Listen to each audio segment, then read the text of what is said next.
A child came running up, his eyes frantic and wild, his little baseball cap pulled down low over his constantly bobbing head. "Daddy! Daddy!" he cried, the toy racks next to him glittering with brand new merchandise. The fluorescent lights shone brightly overhead as customers pushed their full shopping carts and constantly checked their phones. I gave Steve a faint smile, but his expression looked afraid. A splinter of ice pierced my chest. "What?" I asked, leaning down. "What's wrong, Steve?" I nervously fingered the keychain in my pocket, feeling the canister of police mace hanging there. "The man says we must run. We have to go outside right now. Come on, let's go." He started, tugging my arm, trying to pull me towards the exit. I looked down at my cart, frowning. "Bud, I still have more shopping to do here, and I haven't even paid for my stuff," I said. "We can't just leave. What man are you even talking about?" Steve pointed behind him at blank air. "The man with the blood coming from his eyes and mouth says we need to leave," Steve insisted. "Listen, Bud, there's no one there. Why don't you just..." I started to say, but a strange sound cut me off, like a giant the size of a mountain groaning in his sleep. The sound seemed to pass under our feet and throughout the structure itself in strange, eerie vibrations, like some ill-omened whale call. The department store's lights flickered. The shelving started to wobble as the first windows shattered near the front. I picked up Steve and started for the door, my heart hammering. Steve's pale face kept turning this way and that, glancing around nervously for something. His words kept running through my head. The bloody man no one else besides Steve could see told him we needed to leave. How did Steve know something was about to happen? Was there really a man who warned him? I only had a few seconds to wonder. Customers all around me dropped what they were holding, looking up at the ceiling or down at the vibrating floor. They stood around like cows in a thunderstorm, their mouths agape as dust and debris trickled down on their heads. The lights and electricity burned out with sizzling and popping sounds for the final time. A smell of burning plastic filled the air. And then, the roof started to cave in, and the ground opened up below us like a hungry mouth.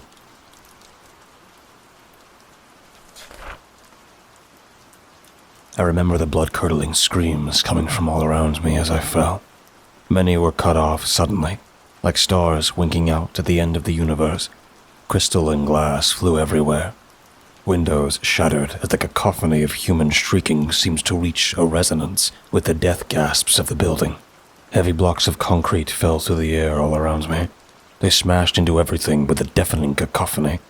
I wrapped my arms around Stevie instinctively, seeing him open his mouth to scream, but hearing nothing above the tumult of death. Something hit me hard in the head. I swam against the stunning currents of unconsciousness as my heart beat a frantic drumbeat in my chest.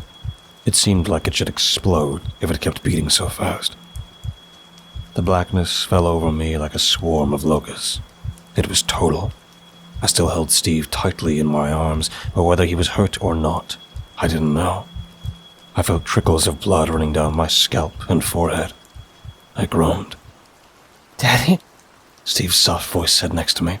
It sounded choked and scared. I took a deep breath in, coughing on all the dust. "I'm here," I said. "Are you hurt? Can you move?" "Something hurt my arm, Daddy," he said. "It's stiff and it hurts. I think it's bleeding." "Is it broken?" I asked. "Can you move your fingers? Can you bend your arm?" "I can, but it hurts," he complained. I sighed, shaking my head, trying to clear it. I felt drops of blood go flying like raindrops on a shaking dog. I reached into my pocket, praying to God that my cell phone was not smashed. I took it out and hit the button. The dim glare of the home screen illuminated our little chamber. We were trapped in some small closet in the basement level, barely large enough for me and Steve to stand inside. Giant, cracked blocks of concrete surrounded us on all sides.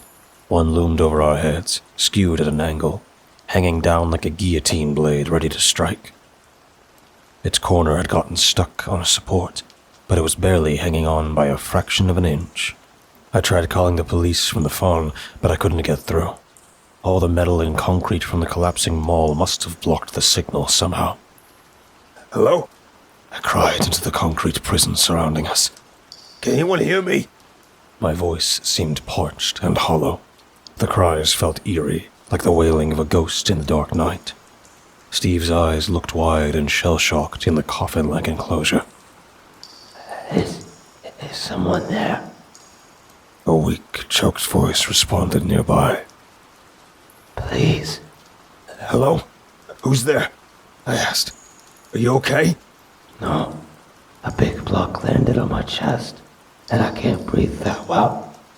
I'm stuck, and I can't feel my legs. I took a deep, shuddering breath, wiping away the tears that dripped from my eyes. My name's Mary. I'm 68.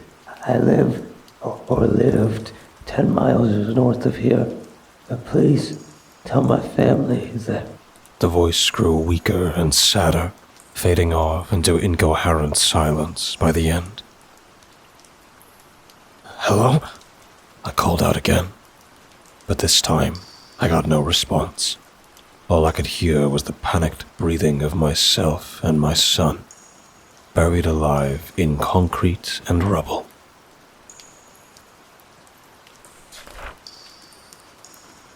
We stood tightly together, packed like sardines in a can. I kept shining the phone's light around, looking for anything I could move to get out of here. I found a small gap in the bottom corner, almost big enough for a child to crawl through. I started clearing the debris from around it, opening it up as wide as I could. From below, I heard a strange, rhythmic sound, as if a dog were digging furiously at a hole. I could hear the shuffling of dirt. Gurgling breaths rose up through the cracks, faint and raspy. There was a sweet smell, like the smell of infection and sepsis. It seemed to rise up through the cracks with the sound. Nearby, I heard a man start screaming. It was a blood-curdling shriek of agony and horror. Within seconds, it got cut off, but I thought I still heard him choking on his own blood. There were sounds of a struggle. Something smashed hard against the concrete wall to our left. I felt it shudder in its frame. Steve trembled, hugging me tightly. It's going to be okay, bud, I said, not believing it myself. I knelt down in front of the small passageway I was trying to enlarge.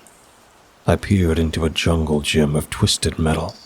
I tried to see any sign of sunlight or any potential path that would help us get out. Instead, I saw a face. It was a sunken face with ragged, broken teeth jutting out from its gums, like broken tombstones. Its bone-white skin clung tightly to its elongated, hairless skin. Its nose looked mostly eaten away, only bits of red cartilage and destroyed tissue poked through. As I shone the cell phone's light in its direction, it ducked down behind a pile of broken shelving and smashed merchandise. Its white, raccoon-like eyes seemed to float in the air for a moment, before fading into nothingness. Dad? Steve asked behind me, trying to peek around my chest. Did I just see someone? I put my arm up protectively. I heard the creature skittering through the rubble. Its low breaths echoed through the air, hissing and gurgling like a dying snake. Steve, stay behind me, I said, as a pale, dead hand flitted in through the opening. I saw the wide, excited eyes of the creature gleaming its dim light. Its mouth hung open in a hungry grin. I screamed, beating at the twisted fingers as they wrapped around Steve's little leg with an iron grip. Steve kicked and tried pulling away. Get away from us, I cried, trying to kick at the arm, but I had no room to pull my leg back. Steve began to slip past me through the enlarged opening. I grabbed Steve by the back of his shirt, yanking him back. He was caught in a tug of war. I feared his clothes would rip and he would fly away into the darkness and into the jagged, broken teeth of this abomination. The other hand came up and wrapped around Steve's head. It pulled his face. Steve opened his mouth wide and bit down on the long fingers probing their way across his cheek. The creature shrieked as dark blood ran down Steve's chin. Its arms disappeared back into the hole. Within seconds, it had skittered away on all fours, crawling like some naked, demonic spider. I don't know how long we huddled there in the darkness and emptiness.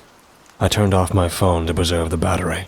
Occasionally, someone would start screaming or whispering far off in the rubble, and I heard the soft, digging sounds, as if a dog were burying a toy.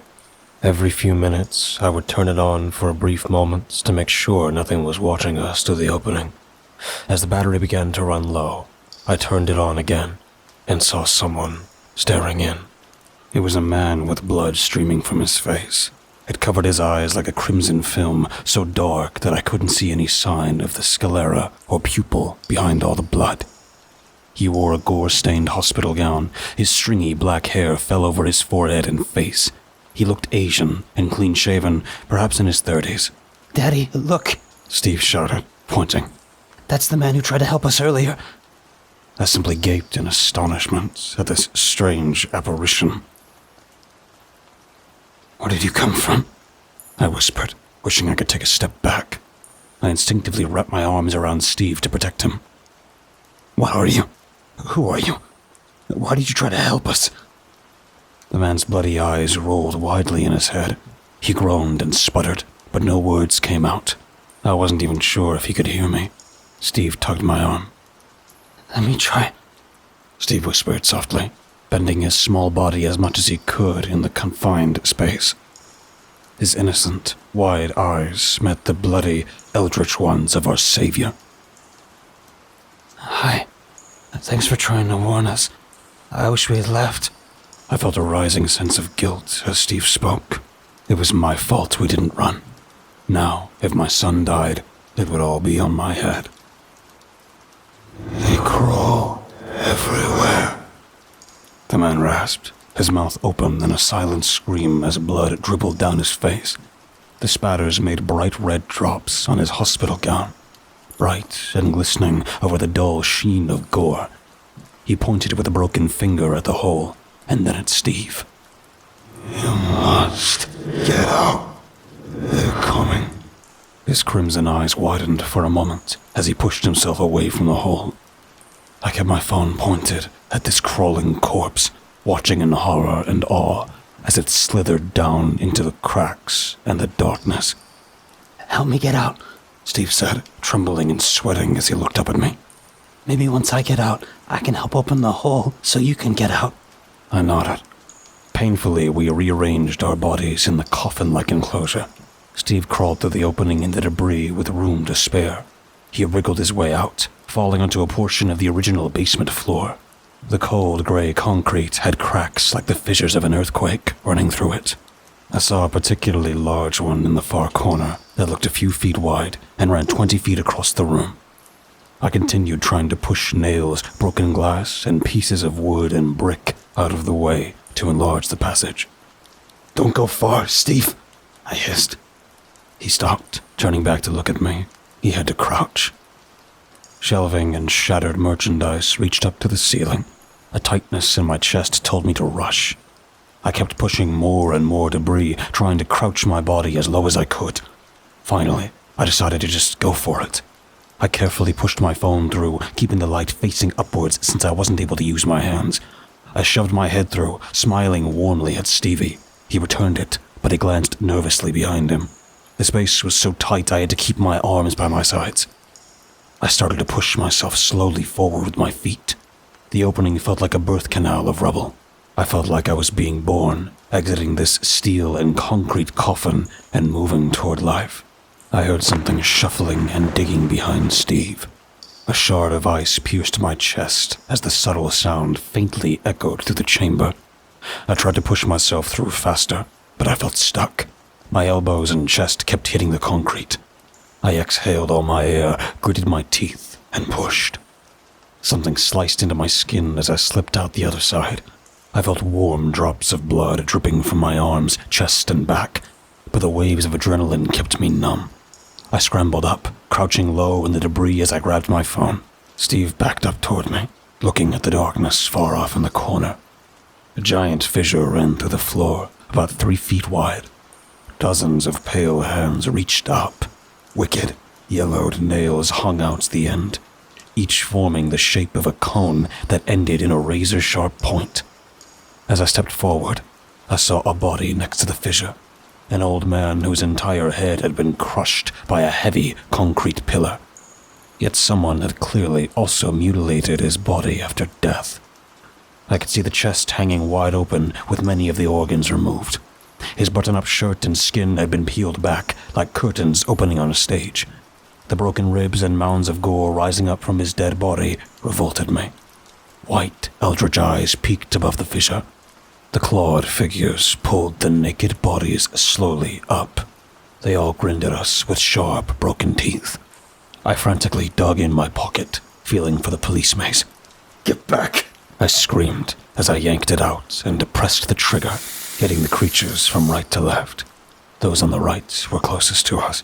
The spray soared through the air, so thick it seemed more like a solid than a liquid. The mace hit the first of the creatures in its wide, excited eyes. Its grin faltered. Its mouth opened in a deafening shriek like the cry of a dying fox. It spun, heading back toward the fissure and skittering down. Its eerie cries followed it. Steve ran behind me, wrapping his small arms around me. I continued spraying, trying to force them all back. Above me, I heard a tumult, as if someone were dropping concrete blocks on top of the ruins. Faint voices rang through the layers of debris. I kept spraying the police mace. With satisfaction, I watched it dribble over the eyes, nose, and mouth of these creatures. The one on the far left skittered forward on all fours in a blur, grabbing Steve by the ankle. I turned toward it as Steve got yanked off of his feet. Crouching low, I started to run toward the creature, watching in horror as it pulled Steve toward the hole. "No," I said, lunging forward and grabbing the thing's arm. I lost my keys and mace in the process. The creature turned its white, luminescent eyes toward me. Its ragged teeth gleamed in its gaping maw as it leaned forward and bit two of the fingers off on my right hand, my pointer and middle finger. The freezing, burning pain ran up my arm as I instinctively screamed. Another creature tackled us. The four of us fell in a heap. I kept streaming blood from my spurting hand. Then there was a ripping and grinding from above. Abruptly, bright sunlight shone through. I saw a face looking down at us. The creature's eyes widened in horror as they saw the sunlight rushing in. Hissing with pained cries, they released me and Steve, slinking back to the hole and disappearing into the shadows forever.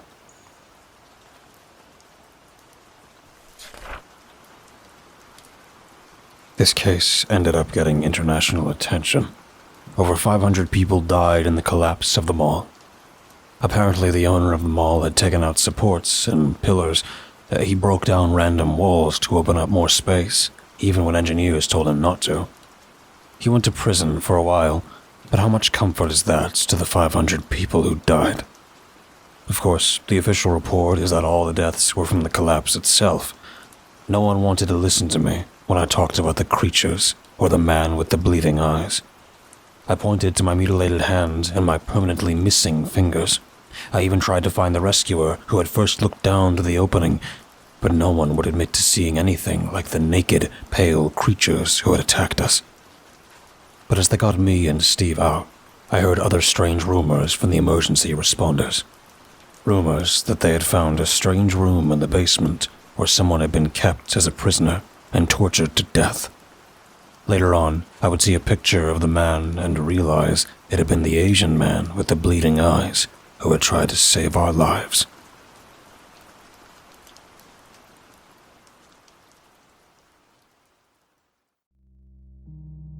Thank you for listening and delving with me into the dark together. Please remember to leave a thumbs up and subscribe if you feel so inclined. The more engagement this video gets, the more YouTube will push my content to others. Thus, the following will grow. All stories read in this channel will be available on Spotify, iTunes, and just about everywhere else. Links in the description. Thank you for listening and feeding the cause. We'll be seeing you